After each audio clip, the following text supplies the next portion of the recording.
শারজি শাহ আলমের দিকে দেখো, নব্য গণজাগরণের এক নেতা 2 দিন আগে যে বিয়া করলেন এই শারজি শাহ আলম চাইলে পারতেন যে আমার অনলাইনে ভালোই প্রচারণা আছে, আমার বউয়ের ছবিটা আমি ছাড়লে ভালো লাইকও পাওয়া যাবে, ভালো ফলোয়ারও আসবে, আমার বউ মানুষ দেখবে, এই চিন্তা নিয়ে ছাড়ে নাই। এমন একটা আল্লাহর বান্দি বিয়া করলেন, কোরআনের হাফেজা, এমনকি তার নামটা পর্যন্ত অনলাইনের মধ্যে ঘোষণা করা হয় নাই। শারজি শাহ আলমরা ভালো করে জানে পর্দার মধ্যে আমার বউরে রাখলে আমার ঘরের মধ্যে রহমত আসবে, বরকত দিয়ে আল্লাহ পরিপূর্ণ ভরপুর বানায়া দিবে। এরা জানে রে, কারণ গায়রতলা স্বামীরা নিজের বউ নিয়ে অনলাইনের মধ্যে ব্যবসা করতে পারে না। একমাত্র যাদের ভিতরে গায়রত নাই, ব্যক্তিত্বহীনেরাই নিজের বউরে অনলাইনে আনতে পারে, ঠিক কিনা?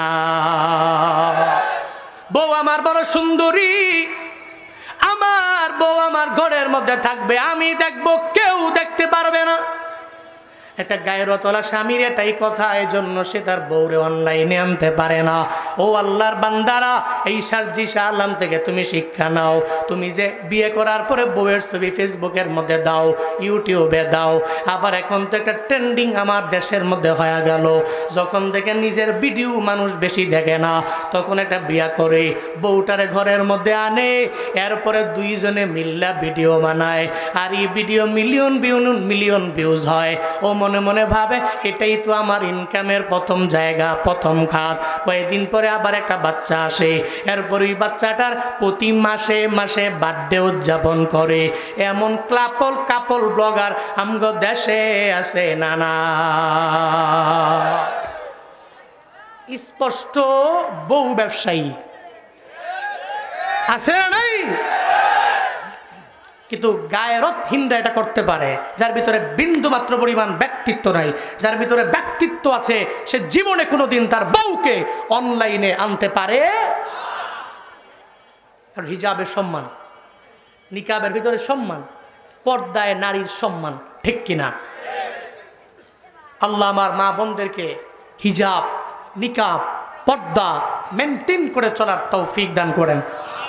আরো জোরে পড়েন আমিন। ডক্টর আফিয়া সিদ্দিকার দোষ কি?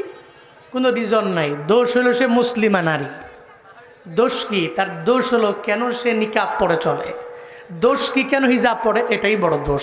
আবার হিজাব পইরা সে স্নায়ু বিজ্ঞানী কেমনে হয়, হিজাব পইরা আমগো সিটিজেন কেমনে হয়। পরে পাকিস্তানের করাচির আর্মিদেরকে বলল সে তো জঙ্গি সংগঠনের সাথে জড়িত আছে, আমাদের কাছে উঠায়া দাও। 2003 সাল থেকে নিয়ে 86 বছরের জেল ডক্টর আফিয়াকে দেওয়া হয়েছে। কত টর্চার তাকে করা হয়েছে। এটাই দুনিয়ার স্বাভাবিক নিয়ম। স্বার্থে আঘাত লাগলে কুফফারদের মাথা গরম হয়, তখন এরা ভালো ভালো মানুষগুলোকে উইদাউট এনি রিজন জিন্দানখানায় বছরের পর বছর বন্দি রাখে। তবে মনে রাখবা, এই বন্দি রাখলেই মুসলমানদের ইসলামের জাগরণ বন্ধ করে দেওয়া যাবে না, কারণ এই বাতি দুনিয়ার কোনো ব্যক্তি জ্বালায় নাই, এই বাতি জ্বালিয়েছেন কে? আরো জোরে বলতে হবে কে? একজনের জবানকে বন্ধ করা যায়, কিন্তু তার ব্যাকগ্রাউন্ডে আরো 10 জন তৈরি করে দিতে পারে কে? বন্ধ করা যায়। এই জন্য ডক্টর আফিয়ার বোন গত বছরে একটা সাংবাদিক সম্মেলনে উনি সাংবাদিকদের জানায়া দিল, বোনের দরবারে একদিন আমি গেলাম, আর যা বললাম, বোন আমার, তোমার উপরে টর্চার করা হয়েছে আমি জানি, তবে কি পরিমাণ টর্চার করা হয়েছে আমার একটু বলো না। বোনরে জানায়া দিল, বোনরে, দুনিয়ার এমন কোনো শাস্তি নাই যে আমারে দেওয়া হয় নাই। আমার মুখ থেকে যতগুলা দাঁত আছে প্লাসের মাধ্যমে উঠায় দেওয়া হয়েছে। দেখবেন আগের চেহারাটা দেখতে কেমন, এখন চেহারাটা দেখতে কেমন রে বাবা। আপনি দেখার পরে যদি খাঁটি মুসলিম হন, চোখের পানি আপনি ধরে রাখতে পারবেন না। ডক্টর আফিয়া বলে, বোন আমার, একদিন টর্চার করতে করতে করতে করতে যখন আমার দুর্বল বানায় ফেললো, আমি ঘুমের ঘরে যখন ওই জিন্দানখানায় গেলাম, আমি তাকায়া দেখি স্বপ্ন যুগে আমার মায়ার নবী হাজির। ডক্টর আফিয়া বলে, আমি বললাম, ও পয়গম্বর, কি দুঃখ আমার কপালে, কোনো কারণ নাই, কোনো কারণ ছাড়া এই জিন্দানখানার মধ্যে আমারে বন্দি করে দেওয়া হলো, কোনো কি কারণ আমার, কি দুঃখ আমার? মায়ার নবী বলছে, আফিয়া, দুঃখ তো আমি তোমার জন্য করি না, তোমার কপালে দুঃখ না, দুঃখ আমার 200 কোটি উম্মত মুসলমানের জন্য, যারা আজ পর্যন্ত ডক্টর আফিয়ার পাশে দাঁড়াইতে পারে নাই। জুনায়েদ আল হাবিব গোপালগঞ্জের কাশিয়ানির বেশপুর থেকে বলে গেলাম, রে বাপ, হাসরের ময়দানে ডক্টর আফিয়া যদি দাঁড়ায় যায়, আল্লাহকে যদি বলে, আল্লাহ গো, আমার কোনো অন্যায় নাই, কোনো অপরাধ আমার নাই, কোনো অপরাধ ছাড়া আমার জিন্দানখানে এতটা বছর আমারে টর্চার করলো, আমারে শাস্তি দিয়া দিল, 200 কোটি মুসলমানের 57টা মুসলিম রাষ্ট্রের শাসকেরা আমার পাশে দাঁড়াইতে পারে নাই। আল্লাহর কসম একবার, আল্লাহর কসম দুবার, শতবার করে বলে গেলাম, রে বাবা, ওদিন যদি বিচার দেয়, আমরা সবার জবান বন্ধ হবে, একটা জবাবও আমরা দিতে পারবো না, ঠিক কিনা? ডক্টর আফিয়া সিদ্দিকার মতো ইমানদার হইও। এমন ইমানদার হতে গেলে দেখবা, হকের কথা বললে তোমার ব্যাকগ্রাউন্ডে অনেক দুশমন দাঁড়ায় যাবে। মায়ার নবী 40 বছর পর্যন্ত ভালো, এরপরে আমার মায়ার নবী তাদের কাছে আর ভালো না। নবীজি দাওয়াত দিতে লাগলেন, আবু জাহাল, উতবা সাহেবারা আমার নবীর কথাও শুনতে রাজি না, বরং কানের মধ্যে আঙ্গুল দিয়া রাখে। নবী সাহাবায়ে কেরামদেরকে লইয়া যখন আমার মায়ার নবী হেরামের পাশে নামাজের মধ্যে দাঁড়ায়া যায়, উটের নারী বুড়িগুলো পর্যন্ত আমার মায়ার নবীর উপরে চাপায়া দেয়। নবীর মনটা বড় খারাপ, চোখের পানি ফালা ফালা মায়ার নবী কান্না করে উদ্বিগ্ন হয়ে গেল। আল্লাহ কয়, জিবরাইল রে, আমার মায়ার নবী চোখের পানি ফালা কান্না করবে, মানতে পারি না। সূরা ইনশিরা নিয়ে আমার মায়ার নবীর দরবারে যাও, নবীরে গিয়া জানায়া দাও, চিন্তা করার নবীর দরকার নাই, আমি আল্লাহ যারে চাই তার বক্ষটাকে ইসলামের জন্য আমি আল্লাহ কবুল করে নেই, আমি আল্লাহ যারে চাই না তার বক্ষটা ইসলামের জন্য কবুল হবে না। আলাম নাশরাহ লাকা সাদরাকা ওয়া ওয়াদানা আনকা ওয়িজারাক আল্লাযী আনকাদা যাহরাকা ওয়া রাফা'না লাকা যিকরাক। চিল্লা পড়া যাবে আল্লাহু আকবার, আরো জোরে আল্লাহু আকবার। আল্লাহ পাক বলেন, আলাম নাশরাহ, আমি কি প্রশস্ত করে দেইনি, লাকা সদরা, আপনার জন্য আপনার বক্ষ আমি আল্লাহ কি প্রশস্ত করে দেইনি? কে প্রশ্ন করেন? কে প্রশ্ন করেন? কারে করেন? বুঝলেন? আল্লাহ প্রশ্ন করছেন, আমি কি আপনার জন্য আপনার বক্ষটাকে প্রশস্ত করে দেইনি? আপনি তো ব্রড মাইন্ডেড। আপনার এই সিনা থেকে, আপনার এই বক্ষ থেকে আমি ছিঁড়ে ভিতর থেকে হৃদয়টাকে বের করেছি। কেউ বলেন 2 বার, কেউ বলেন 3 বার, কেউ বলেন 4 বার, যেটাকে বলা হয় শক্কে সদর, শরহে সদর। 4 বছর বয়সে আল্লাহ নবীর কাছে পাঠিয়েছেন প্রথমে, এরপরে মেয়েরাজে নেওয়ার আগে, কোন সময়?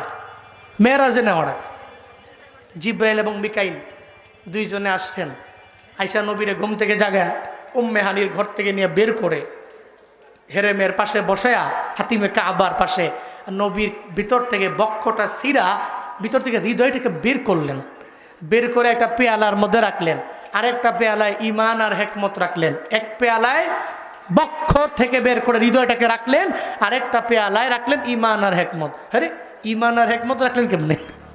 যদি মনের মধ্যে প্রশ্ন জাগে, বলে ঈমান তো ধরা যায় না, ধরা যায়, ছোঁয়া যায়, স্পর্শ করা যায় না, হিকমত ধরা যায় না, ছোঁয়া যায় না, স্পর্শ করা যায় না, তাহলে এটা খুইলা বাটির মধ্যে রাখলেন কেমনে? গোপালগঞ্জের মানুষের মধ্যে যদি প্রশ্ন জাগে, তাহলে উত্তর হলো, আপনার জ্বর উঠে না? জ্বর উঠলে জ্বর কি দেখা যায়, ছোঁয়া যায়, ধরা যায়? ডক্টরের কাছে যাওয়ার পরে ডক্টর জানায়া দিল থার্মোমিটার লাগায়া, এই তোমার বডির মধ্যে 98 ডিগ্রি, 99 ডিগ্রি, 100 ডিগ্রি সেলসিয়াস তাপমাত্রা, এতটুকু জ্বর তোমার বডির মধ্যে আছে, তাহলে জ্বর দেখাও যায় না, শোয়াও যায় না, ধরাও যায় না। থার্মোমিটার লাগাইলে বলা যায় বডির মধ্যে কি পরিমাণে জ্বর আছে। গোপালগঞ্জের মুসলমান, ইমান ধরাও যায় না, শোয়াও যায় না, স্পর্শ করাও যায় না, হেকমত ধরাও যায় না, শোয়াও যায় না, ধরাও যায় না। তবে আল্লাহর এমন কিছু ওলি আছে রে, চেহারা দেখলেই বলতে পারে তার ইমান কতটুকু আছে, হেকমত কি পরিমাণে আছে। আউলিয়ায়ে কেরাম সারা জীবনে কোনোদিন এটাকে কেউ মাপতে পারবে না, ঠিক কিনা? আউলিয়ায়ে কেরাম সারা কেউ মাপতে পারবে না। তো বলতেছিলাম, ইমান হেকমত রাখলেন, হৃদয়টাকে রাখলেন পরিষ্কার করে, জমজমের পানি দিয়া ধুয়া নবীর ভেতর থেকে সমস্ত ময়লা রক্তপিণ্ড বের করে যে সিনা চাক করেছেন আল্লাহ সূরা ইনশিরার 1 নম্বর আয়াতে, সেটা বলেছেন, আমি কি আপনার বক্ষটাকে ইসলামের জন্য প্রশস্ত করে দেইনি? চিল্লা কি পড়া যাবে মারহাবা? আরো জোরে পড়া যাবে সুবহানাল্লাহ? আমি আপনার বক্ষটাকে প্রশস্ত করে দিয়েছি। فَمَن يُرِدِ اللَّهُ أَن يَهْدِيَهُ يَشْرَحْ صَدْرَهُ لِلْإِسْلَامِ। আল্লাহ পাক বলেন, আল্লাহ যারে চায় হিদায়াত দিয়া দিবে, ইসলামের জন্য কবুল করে নিবে, ইসলামের পথে তারে প্রতীক বানিয়ে দিবে। আল্লাহ তার কলবটাকে, তার অন্তরটাকে, তার বক্ষটাকে আল্লাহ পাক প্রশস্ত করে দেয়। চিল্লায় পড়েন সুবহানাল্লাহ। হযরত বেলালের দিকে দেখো, ওই বেলালের দাম আমার মাওলার দরবারে কম না বেশি? কম না বেশি? কিন্তু আবু জাহালের দাম আমার আল্লাহর দরবারে আছে, আছে। উতবার দাম আল্লাহর দরবারে নাই, সাহেবার দাম আল্লাহর দরবারে নাই, ওয়ালিদ ইবনে মুগিরার দাম রবের দরবারে নাই। কিন্তু হযরতে বেলাল রাদিয়াল্লাহু আনহুর দাম আমার মাওলার দরবারে এত পরিমাণে বেশি নে বাবা। কেন? বেলালের বক্ষটাকে আল্লাহ ইসলামের জন্য কবুল করলেন, আবু জাহালের বক্ষটা আল্লাহ ইসলামের জন্য কবুল করেন নাই। মক্কা মদিনায় উমরা করার জন্য যারা যায়, আপনারা তো দেখলেন রে বাবা, তাওয়াফ করলেন 7 বার, এরপরে গেলেন সাই করার জন্য, সাফা টু মারওয়া, মারওয়া টু সাফা, সাফা টু মারওয়া, মারওয়া টু সাফা, সাফা টু মারওয়া। আপনার 7 বার চক্করের পরে মুআল্লিম আপনারে জানায়া দেয়, এই হাজি 7 বার তাওয়াফ করেছো, এরপরে আবার সাই করেছো, এখন তো মনে হয় ইস্তেনজার একটা চাপ আসছে। কইছে তো মারওয়া থেকে বের হয়ে একটু দূর গেলি হাম্মাম আবি জাহাল, আবু জাহালের বাড়ি, হেনে গিয়া কয় এবার 1 নাম্বার করেন। মুরব্বী সাহেব জীবনে তো আবু জাহালের কথা কম শোনেন নাই, চাপ আসলে 2 নাম্বারটা আরো আগে সারে। হাজি সাহেব কয় যে পাইছি আবু জাহালের বাড়ি। এই হাম্মামে গিয়া একেবারে ব্যাগ না আসলেও, চাপ না আসলেও, হ্যাঁ 1 নাম্বার 2 নাম্বার করে, ঠিক কিনা? এরপর ওখান থেকে বের হলেই একটু দূর গেলে ধরেন ওই প্যান্ডেলের লাশ মাথা, আর এখানে স্টেজ, এখানে ধরেন আবু জাহালের বাড়ি, ওই জায়গাটায় আমার মায়ার নবীর বাড়ি। সুবহানাল্লাহ পড়বেন না? ওই জায়গায় নবীর বাড়ি, জায়গায় আবু জাহালের বাড়ি অনেক দূরে। কেউ অনেক দূরে। আমি ওখানে যাওয়ার পরে মনে মনে ভাবি, রে বাপ, নবীর বাড়ি আবু জাহালের বাড়ি এত পরিমাণে দূরে না, কিন্তু নবী তো দাওয়াত কম দেন নাই, আল্লাহ কবুল করে নয়, বিদায় আবু জাহালের কপালে কালেমা নাই। বেলাল নবের দরবারে দামি হয়ে গেছে রে, এত দূর থেকে আইসা কালেমা পড়া মুসলমান হয়া আল্লাহর কাছে বড় সম্মানী হয়ে গেল। এর মানে বোঝা যায় হেদায়েত যার কপালে থাকে আল্লাহ যারে দেয় সে পায়, আল্লাহ যারে দেয় না, যার বক্ষটাকে আল্লাহ ইসলামের জন্য কবুল করে নেয় না, জীবনে কোনোদিন ও হিদায়াত নামক দৌলত পাবে না। সারা দুনিয়ার সমস্ত পীর আউলিয়া আইনা যদি পানির মধ্যে ফু দেয়, পানির মধ্যে ফু দিয়া যদি কয় পানি পান করে নাও, হেদায়েত পাবে না যদি আল্লাহ না দেয়। আর আল্লাহ যদি দেয়, কোনো পীর লাগবে না, কোনো বুজুর্গ লাগবে না, কোনো আলেম লাগবে না। আল্লাহ যদি দেয় তাইলে জুনায়েদ জামশেদের মতো হয়ে যাবে। আগে গান গাইতো, সিঙ্গার ছিল, গানের সিঙ্গার। আল্লাহ এমন কবুল করে নিয়েছেন, আল্লাহ এত পরিমাণে দামি বানায় দিয়েছে। আজ সারা বিশ্বের সমস্ত মুসলিম রাষ্ট্রের মধ্যে জুনায়েদ জামশেদের দাম আছে না নাই? ওনার নাশিদ শুনে কি শুনে না? রবের দরবারে আল্লাহ দামি বানায় নিলেন। আল্লাহ তার বক্ষটাকে ইসলামের জন্য কবুল করে নিলেন। সূরা ইনশিরার 2 এবং 3 নম্বর আয়াতে আল্লাহ নবীরে বলেন, ওয়া ওয়াদানা আনকা উযরাকাল্লাযী আনকাদা যাহরাক। চিল্লায় পড়েন আল্লাহু আকবার। আরো জোরে আল্লাহু আকবার। আল্লাহ পাক বলেন, ওয়া ওয়াদানা, আর আমি নামিয়ে দিলাম, আনকা নবী আপনার থেকে, উইজরক আপনার জিন্দেগীর সমস্ত বোঝা আমি আল্লাহ নামায়া দিলাম। আল্লাযী আনকাদা যাহরাক, যে বোঝা আপনার পৃষ্ঠদেশ পর্যন্ত নয়া দিয়েছিল, ওই সমস্ত বোঝা আমি আল্লাহ আপনার থেকে নামায়া দিলাম। কোন সুবহানাল্লাহ। বোঝা কি? বোঝা হলো নবীর জিন্দেগীতে কোনো গুনাহ আছে? কথা বলে না। আপনার ঘুমাইতেছে, রাগ করতেছেন, পড়েন সুবহানাল্লাহ। হইছে না? কোন আলহামদুলিল্লাহ। আরো জোরে চিল্লে আল্লাহু আকবার। নাস্তিকতা নিপাত যাক, দিন ইসলাম জিন্দাবাদ। নাস্তিকতা নিপাত যাক, দিন ইসলাম জিন্দাবাদ। কোটি প্রাণে একই আওয়াজ, খুদার দুহি ছাড় পাবে না, এই বাংলায় ঠাই হবে না। মুসলমানরা জেগেছে আজ। জোর কদমে সামনে চলো, বজ্র কণ্ঠে আওয়াজ তুলো, সবে মিলে একই তালে দাও না স্লোগান। নারায়ে তাকবীর, লিল্লাহে তাকবীর। দিন ইসলাম, দিন ইসলাম জিন্দাবাদ, জিন্দাবাদ। ইসলামেরই জন্য দেশের হয়েছে জন্ম, ইসলামের বিরুদ্ধে গেলে দেশ হবে ভিন্ন। ইসলামেরই জন্য দেশের হয়েছে জন্ম, ইসলামের বিরুদ্ধে গেলে দেশ হবে ভিন্ন। ইসলামের বিরুদ্ধে যারা নিয়েছো অবস্থান, এই বাংলায় ঠাই হবে না, যাও হিন্দুস্তান। জোর কদমে সামনে চলো, বজ্র কণ্ঠে আওয়াজ তুলো, সবে মিলে একই তালে দাও না স্লোগান। নারায়ে তাকবীর, নারায়ে তাকবীর। দিন ইসলাম, দিন ইসলাম জিন্দাবাদ, জিন্দাবাদ। মুসলমানের এই দেশেতে ইস্কনদের ঠাঁই নাই, ইস্কনদের পক্ষে যারা এদের কোনো রক্ষা নাই।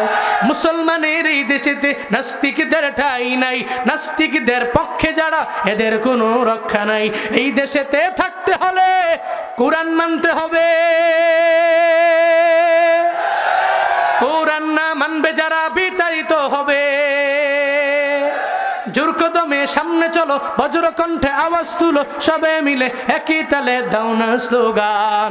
নারায়ে তাকবীর, লিল্লাহে তাকবীর। দিন ইসলাম, দিন ইসলাম জিন্দাবাদ, জিন্দাবাদ। আল কোরআনের আলো সংসদে জালো, আল হাদিসের আলো সংসদে জালো। লিল্লাহে তাকবীর। কোরআনের আলো খালি ঘরে ঘরে জ্বালতে জ্বালতে শেষ। আপনার সংসদে জ্বালেন, খুদা কা কসম পুরা দেশ কোরআন দ্বারা আলোকময় হবে, ঠিক কিনা? খালি ঘরে ঘরে জ্বালো তো আমার জন্য পড়তে গেলে হুনি হই, ওখানে জ্বালেন। আল্লাহর কসম, তালেবানরা যেমন ঘুরিয়ে দাঁড়িয়েছে, বাংলাদেশের এই কাঠ ফাটা রোদে কাম করনেওয়ালা লোকগুলো যারা অক্লান্ত পরিশ্রম করে দেশের জন্য, রেমিটেন্স যোদ্ধা তো আছেই, আমার প্রবাসী ভাইদের মাধ্যমে, এই রেমিটেন্স যোদ্ধাদের মাধ্যমে সমস্ত কিছুর সমন্বয়ে এ দেশ সোনায় ভরপুর হবে ইনশাআল্লাহ। আল্লাহ এমন দেশ আমাদেরকে দান করেন। আরো জোরে বলেন আমিন। রাগ করেছেন আপনারা? কষ্ট হয়েছে আপনাদের? আল্লাহ পাক বলছেন আপনার সমস্ত বোঝা আমি নামিয়ে দিলাম। যে বোঝাসমূহ আপনার পৃষ্ঠদেশ পর্যন্ত নোয়া দিয়েছিল, এ বোঝা কি নবীর জিন্দেগিতে কোনো গুনাহ?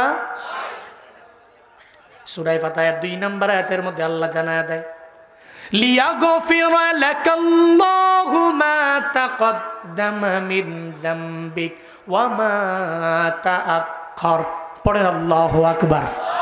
আল্লাহ কয় নবী আপনার জিন্দেগি শুরু থেকে নিয়ে শেষ পর্যন্ত সমস্ত গুনাহ তো নাই, এরপর আমি আল্লাহ মাফ করার ঘোষণা দিয়া দিলাম।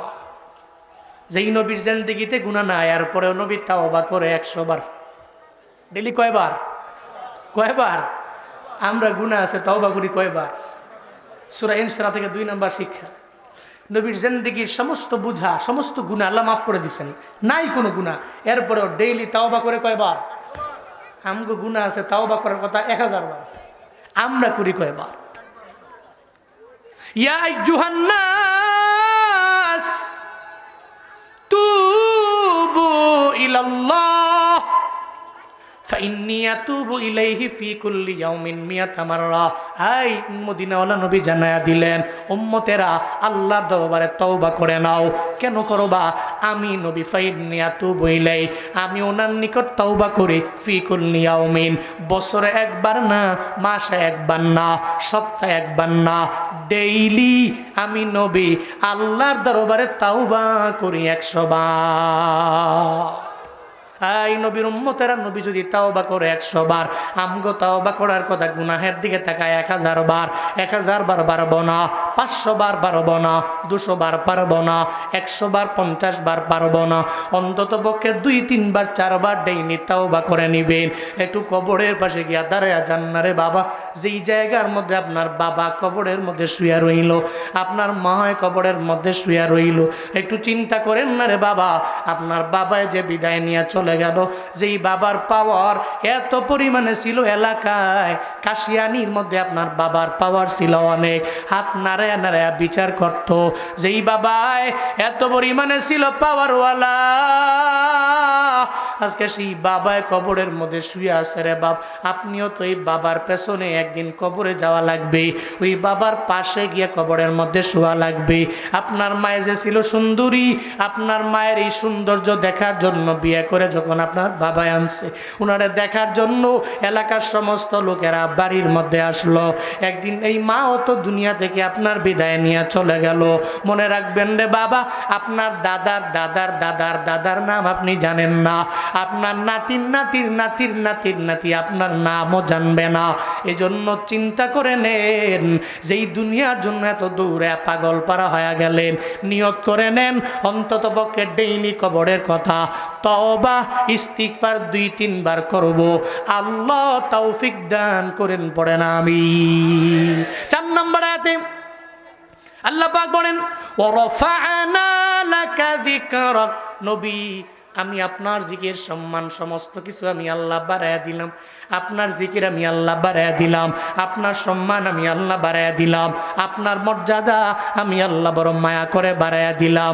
গোপালগঞ্জের মুসলমান, একটু আগে যে আমি খুতবা পড়লাম, ওই খুতবার মধ্যে আল্লাহর নামের পরে নবীর নাম আছে না নাই? আসেনি?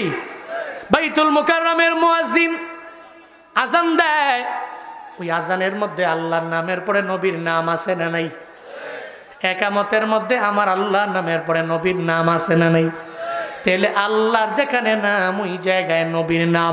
আল্লাহ নবীর দামও বাড়ায়া দিলেন, নবীর জিকির আল্লাহ বাড়ায়া দিলেন, সম্মান আল্লাহ বাড়ায়া দিলেন। আল্লাহ পাক জানায়া দেয়, ও রাফা'না লাকা যিকরাক, আপনার জিকির আপনার সম্মান আমি আল্লাহ বুলন্দ করে দিলাম। কোন মারহাবা। সব সম্মান মর্যাদা আমি আল্লাহ বাড়ায়া দিয়েছি। শুধু তাই না, আপনার ঘাম মোবারক, আপনার জিহ্বার লালা মোবারকের দাম আমি আল্লাহ এত পরিমাণে বুলন্দ করেছি। দুনিয়ার সমস্ত মেডিসিন যদি এক পাল্লায় দাও, আর একটা পাল্লায় যদি আমার মায়ার নবীর জিহ্বা মোবারকে একটু লালা মোবারক দাও রে বাপ, দুনিয়ার সমস্ত মেডিসিনের পাল্লা হালকা হয়ে যাবে। আমার মায়ার নবীর এক ফোঁটা লালা মুবারকের দাম এবং পাল্লা ভারী হয়ে যাবে, কোন মারহাবা। আল্লাহ বলেন সবকিছু আমি আল্লাহ তো আপনার জন্য বাড়াইয়া দিলাম। فإن مع العسر يسرا إن مع العسر يسرا। নবী হে, দুঃখের পরে আমি আল্লাহ আপনার জন্য সুমহান সুখ রেখে দিলাম। এটাই দুনিয়ার বাস্তবতা। আপনি সুখের সাগরে যাবেন, দুঃখের সাগরে পড়বেন না, হবে না। জুনায়েদ আল হাবিব দইরেই জুনায়েদ আল হাবিব না, মুফতি আব্দুল কাইয়ুমুল্লাহ আমার বাজান দইরেই উনি এই পর্যায়ে না। জীবনে কত কষ্ট করেছেন, কাছে কাছে থাইকা দেখছি জীবন পরিশ্রম করলেন, কিন্তু আল্লাহ এখন বড় দামি বানায়া দিল। কারিয়া বুরাইহান দইরাই কারিয়া বুরাইহান না, জুবায়ের আহমদ তাশরিফ দইরাই জুবায়ের আহমদ তাশরিফ না। দেখবেন ব্যাকগ্রাউন্ডে দুঃখের অভাব নাই রে বাবা। এই দুঃখের সাগর পাড়ি দিয়ে দিয়ে কষ্ট করে করে আল্লাহ একটা সময় সুখের সাগরে বান্দারে নিয়ে যায়। কাটাহেরি ক্ষান্ত কেন কমল তুলিতে, দুঃখ বিনা সুখ লাভ হয় কি মহিতে। পদ্ম ফুল আনবা, কাটার দা খাবে না, হবে না। সুখের সাগরে যাইবারে গোপালগঞ্জের মানুষ দুঃখ আর কষ্ট আর ক্লেশ পাড়ি দিতে হবে না, বিষয়টা এমন না। আগে দুঃখের সাগর পাড়ি দেও, এরপরে ধৈর্য আর ইমান নিয়ে যদি অগ্রগামী হয়ে যাইতে পারো, একটা সময় দেখবা সুখের সাগরে তুমি হাবুডুবো খাও। কারণ কষ্টের পরে সুখ আল্লাহ দিবেন, এই ব্যাপারে প্রতিশ্রুতি আল্লাহ দিয়েছেন, ঠিক কিনা। ইন্নামাল উসরি উসরান, ইন্নামাল উসরি উসরা। নিশ্চয়ই কষ্টের পরে কি আছে, কি আছে, সুমহান সুখ আছে। এই জন্য ডিপ্রেশন নাই, হতাশা নাই। আমার জীবনে বিপদ আসলে, মুসিবত আসলে অসুবিধা নাই, আল্লাহ তো আছে। দুনিয়ার সমস্ত মানুষ আমাকে ছেড়ে গেলেও আমার পাশে কে, পাশে কে, সমস্ত মানুষ ছেড়ে গেলেও আল্লাহ আমার পাশে আছে। এই চিন্তা নিয়ে অগ্রগামী হন। কষ্টের পরে আল্লাহ সুমহান সুখের সাগরে আমাকে নিয়ে যাবে। এরপরে ফাইদা ফারাগতা ফানসাব ওয়া ইলা রাব্বিকা ফারগাব। আল্লাহ পাক বলছেন, যখন আপনি দুনিয়াবি লাইন থেকে, দুনিয়াবি কাজ থেকে ফারেগ হবেন, ফানসাব, আপনি কঠিনভাবে ইবাদতে মগ্ন হন।